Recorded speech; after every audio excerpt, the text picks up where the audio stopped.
हम आपसे कनेक्ट करेंगे। कुमकुम जी का रुख कर लेते हैं, बीजेपी की प्रवक्ता हमारे साथ हैं। कुमकुम जी, 22 लाख छात्रों का भविष्य, उन पर एक सवालिया निशान आकर खड़ा हो गया है।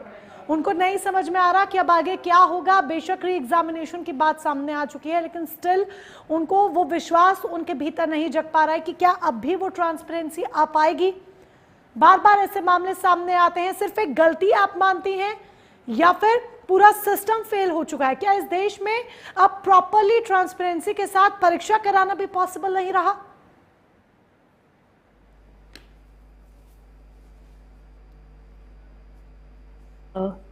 जो कुछ नेताओं का बाइट आपने दिखाया उसमें कुछ चीजें निकल करके आई हैं, लेकिन उसके पहले मैं जो देश की स्टूडेंट्स हैं, 22 लाख प्लस स्टूडेंट्स जिन्होंने इस एग्जामिनेशन के लिए एंट्रेंस टेस्ट दिया था, आई कंडेम कि ये एग्जामिनेशन कैंसिल हुआ है because of paper leakage. So wholeheartedly I am with all the students. और सिंस ये बच्चे जो अभी इन्होंने बोला, चेतन और सिमरन, जिनको मैं अभी सुन रही थी लाइव, कि जीपीएस होता है, आपका बायोमेट्रिक सारा कुछ लगा होता है, उसके बावजूद इसके ऊपर कानून बना है पार्लियामेंट में, उसके बावजूद भी अगर पेपर लीक हो जाता है तो थोड़ा सा चिंताजनक और निराशा तो होती है। और अगर पेपर लीक हुआ है तो पेपर का कैंसिलेशन जो सरकार ने जो डिसीजन लिया है, यह मुझे लगता है कि बेहतर हुआ है। और साथ में सरकार ने यह भी कहा है कि हम सीबीआई की जांच कराएंगे, जिससे कि जो कल्प्रिट हैं जिन्होंने इस तरीके की चीजों को अंजाम दिया है। और साथ में एक प्रॉब्लम तो डेफिनेटली होता है। मैं भी एज ए स्टूडेंट जब मैं अपने इंजीनियरिंग का एग्जामिनेशन दिया करती थी, कई बार ऐसे मुझे याद है एमएनएस का एग्जामिनेशन था मोतीलाल नेहरू का इलाहाबाद में, और वो एग्जामिनेशन कैंसिल हो गया था। मैं अपने कॉलेज डेज की बात बता रही हूँ। तो परेशानी होती है कि अब दोबारा री एग्जामिनेशन के लिए आप मूव करते हैं।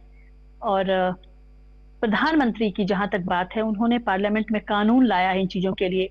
वो हर एक बच्चे के साथ तो हम पूरे तत्परता के साथ खड़े हैं। देश की हर आप सारी इस चीज को, आप बात की गंभीरता को समझ रही हैं, अच्छी बात है, लेकिन बावजूद इसके, आऊंगी सैफ जी आपके पास ही आऊंगी, सैफ खान, लेकिन कुमकुम जी, बावजूद इसके बार बार ऐसे मामले सामने आते हैं। हर साल आप देखिए पेपर लीक की खबरें आ जाती हैं। सिस्टम में आपको नहीं महसूस होता सुधार की जरूरत है?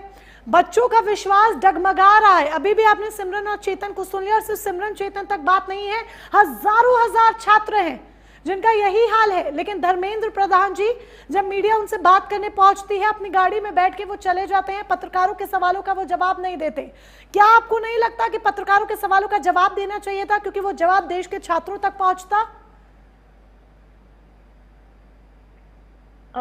जी, बच्चों का तो डेफिनेटली जो उनका पेन है उनको तो बिल्कुल सुना जाना चाहिए। बट साथ में मैं यह भी कह रही हूँ कि देश के सर्वश्रेष्ठ पोजीशन पे बैठे हुए जो हमारे प्रधानमंत्री हैं, हम हर एक जनता के लिए वो बिल्कुल चिंतित हैं। और यह बच्चों के साथ जो खास करके हुआ है, जी मुझे ये बता दीजिए, क्या स्टेटमेंट आया है सामने छात्रों को विश्वास दिलाने के लिए, उनको दिलासा दिलाने के लिए? अभी इलेक्शंस थे, बड़े बड़े स्टेटमेंट्स आ रहे थे ना, टीवी पर आके सब कुछ बोला जा रहा था ना, पत्रकारों के आगे सब कुछ बोला जा रहा था ना, रोड शोज किए जा रहे थे ना। कौन सा नेता आपका ऐसा नहीं होगा जिसने रोड शो नहीं किया? लेकिन अब जब पेपर लीक की बात आ रही है, कैसे धर्मेंद्र प्रधान जी चले गए, जरा बताइए। क्या उनकी जिम्मेदारी नहीं बनती थी कि छात्रों के लिए कोई मैसेज कन्वे करे, कि छात्रों को भरोसा मिले? सिमरन जी, सबसे पहले ये समझना बहुत जरूरी है, ये बच्चों से रिलेटेड जो एग्जामिनेशन का मैटर है, this is not a political matter. ये कोई भी इलेक्टोरल पॉलिटिक्स के साथ जुड़ा हुआ मैटर नहीं है, बच्चों के भविष्य का मैटर है। और इसलिए मैं बार बार कही कि इसके लिए एनटीए के तहत कानून लाया गया, कानून में प्रावधान लाया गया कि जिस तरीके का अगर कोई लीकेज का मामला होगा तो ये this is not at all political. आप बात का आंसर मेरे सवाल पर आप आंसर नहीं कर रही हैं, इसीलिए मैं आपको टोक रही हूँ। मजबूरी में मुझे टोकना पड़ रहा है, क्योंकि आप मेरे सवाल पर आंसर नहीं कर रही हैं, आप उसको समझाने की अलग तरीके से कोशिश कर रही हैं।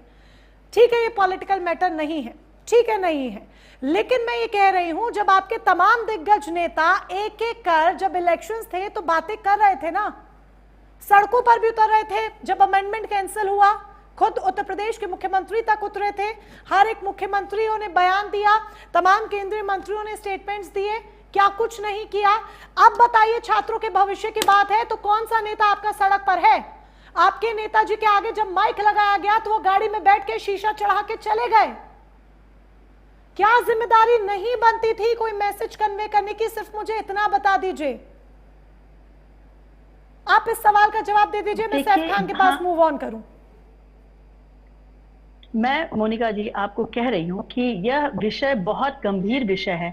हम सभी पूरे देश के जो जनता है वो इससे, और खास करके बीइंग ए पेरेंट, मैं खुद भी यह कहती हूं कि हमें भी मतलब यह सुनकर के अच्छा नहीं लग रहा है कि ये री एग्जामिनेशन के लिए ये फिर से जा रहा है, और सीबीआई का फिर सरकार ने जो इन्वेस्टिगेशन की बात करी है, और मुझे लगता है कि री एग्जामिनेशन कुमकुम जी के छात्रों को विश्वास दिलाया जा सके, एक स्टेटमेंट दिया जा सके। जब आप लोग हर एक चीज पर स्टेटमेंट देते हैं तो इतने बड़े मुद्दे पर धर्मेंद्र प्रधान जी क्यों कुछ नहीं बोले? मुझे सिर्फ आप ये बता दीजिए, आप एग्जैक्ट इस लाइन का आंसर कर दीजिए कि धर्मेंद्र प्रधान जी ने क्यों कुछ नहीं बोला? मोनिका जी, ये जो री एग्जामिनेशन की बात आई, ये क्या डिसीजन नहीं लिया गया?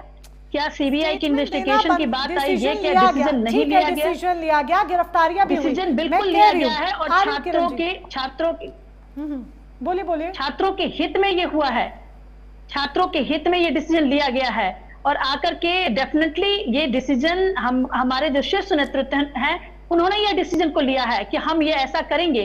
तो we are very much concerned and really like no you are not concerned Kumkum Bhardwaj ji, no you are not concerned that much, आप उतने कंसर्न नहीं है, ये सुन लीजिए। क्योंकि मैं आपको बीते तमाम दिन याद दिला सकती हूं जब आपके तमाम मंत्री, तमाम नेता देश के तमाम मुद्दों पर, अभी 5 राज्यों में चुनाव थे, आकर पत्रकारों से बात कर रहे थे, हर एक मुद्दे पर बात रख रहे थे, जवाब दे रहे थे, रोड शो कर रहे थे, जनसभाएं कर रहे थे, रैलियां कर रहे थे।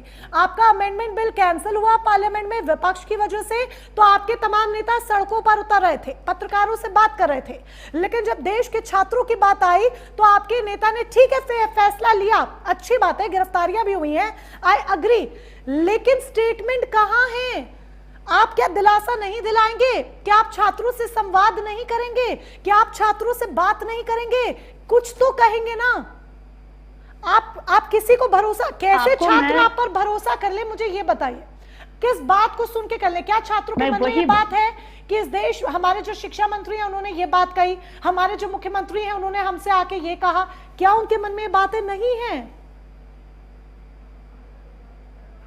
मैं वही बात कह रही हूँ, बीइंग ए पार्टी रिप्रेजेंटेटिव मैं डेफिनेटली इसको कंडेम करती हूँ, और मैं बार बार मोनिका जी आपसे कह रही हूँ, इस मैटर को पॉलिटिकल, विपक्ष तो इसको बिल्कुल पॉलिटिसाइज करने की कोशिश कर रहा है। हम इसको, इस मैटर को, this is so much grieved and serious concern that we don't like to have this situation, treating it as a political situation and coming and giving bite in the public कि क्या हुआ या क्या नहीं हुआ। यह बहुत ही गंभीर विषय है और इसको बहुत ही गंभीरता के साथ लिया गया है, और इसलिए यह सरकार ने यह डिसीजन लिया है कि सीबीआई की जांच होगी, गिरफ्तारियां हुई हैं, इसके एग्जामिनेशन को कैंसिल किया गया है। तो ये सारे बहुत ही मेजर कंसर्न है, और इस वजह से सरकार ने यह डिसीजन लिया है। यह हर किसी के बोलने का विषय नहीं है। बड़े ऑपरेशन हर कोई अंजाम नहीं, बड़े ऑपरेशन के ऊपर डिसीजन हर कोई नहीं लेता, और हर कोई बोलना शुरू नहीं कर देता। यानी कि मैं समझ गई हूं कि आपके पास जवाब नहीं है, हम सब यहाँ बैठे लोग समझ चुके हैं कि आपके पास जवाब नहीं है, या आपको लगता है कि बोलने का विषय नहीं है, या आपको लगता है कि कोई पॉलिटिकल बोलने का विषय नहीं है कि आकर स्टेटमेंट दिया जाए, पब्लिकली बाइट दी जाए, बट पब्लिकली बाइट देने वाला ये विषय है। आपको भरोसा दिलाना होगा सिर्फ इन 22 लाख छात्रों को ही नहीं, बल्कि उन तमाम लाखों छात्रों को भी जो अगले साल परीक्षा में बैठेंगे, मेहनत करेंगे, लेकिन